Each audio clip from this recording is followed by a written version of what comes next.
పశ్చిమ గోదావరి జిల్లాలో పలు చోట్ల భారీ వర్షం కురుస్తుంది. పెతాయి తుఫాను ప్రభావంతో జిల్లాలోని నర్సాపురం, భీమవరం తీర ప్రాంతాల్లో ఎడతెరిపి లేని వర్షం కురుస్తుంది. అధికారులు అప్రమత్తమయ్యారు. భీమవరం మండలం నాగిడిపాలెం, దొంగపిండిలో సహాయక చర్యలు చేపట్టారు. 3 గ్రామాల నుంచి దాదాపు 400 మందిని సురక్షిత ప్రాంతాలకు తరలించారు. ప్రస్తుతం తూర్పుగోదావరి, విజయనగరం, శ్రీకాకుళం జిల్లాలో భారీ వర్షాలు కురిసే అవకాశం ఉందని చెబుతున్నారు నిపుణులు. తుఫాన్ గమనాన్ని ఆర్టీజీఎస్ అధికారులు అనుక్షణం గమనిస్తూ ఉన్నారు. తుఫాన్ సమయంలో ప్రజలు ఇళ్ల నుంచి బయటకు రాకూడదని అధికారులు హెచ్చరిస్తున్నారు. తుఫాన్ తీరం దాటే సమయంలో రహదారులపై తిరగరాదని హెచ్చరిస్తున్నారు.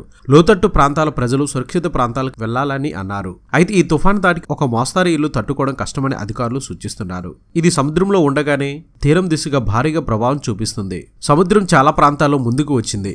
అలలు సాధారణ స్థాయి కంటే భారీ ఎత్తున వస్తున్నాయి. సముద్రంలో ఉన్న భారీ షిప్పులు కూడా ఒడ్డుకు వస్తున్నాయి. కాకినాడ పోర్టులో సముద్రం లోపల 10 కిలోమీటర్ల అవతల లంగర వేసిన భారీ నౌక కూడా అలల తీవ్రత తట్టుకోలేక తీరం చేరాయి. అలాగే చాలా తాబేళ్లు కూడా ఒడ్డుకు కొట్టుకు వచ్చాయి. ఇప్పుడు సముద్రంలో వేట చేసే మత్స్యకారులు కూడా ఈ తుఫాను దాటికి కొన్ని జీవులు ఒడ్డు కొట్టుకు వస్తున్నాయి. వాటిని చూసి మత్స్యకారులు భయాందోళనకు గురవుతున్నారు. మరి ఈ వీడియో మీకు నచ్చినట్లయితే తప్పక లైక్ చేయండి, షేర్ చేయండి, మీ అభిప్రాయాన్ని కామెంట్ రూపంలో చెప్పండి.